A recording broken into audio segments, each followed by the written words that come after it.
ఏమైందానా? అమ్మా కుట్టిందా? షాపింగ్కి పైసలు అడిగింది, నేను ఇయ్యలే. అయితే కుట్టిందా?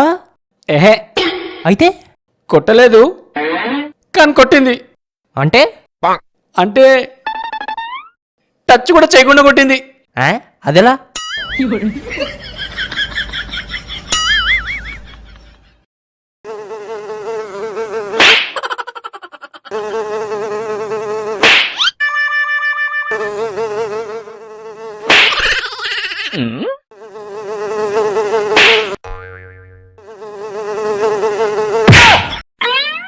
మరి అడగనే డబ్బులు ఇవ్వచ్చు కదానా? నాకేం తెలుసు మీ అమ్మ మరి ఇంత టాలెంటెడ్ గా ఉందని. అయ్యో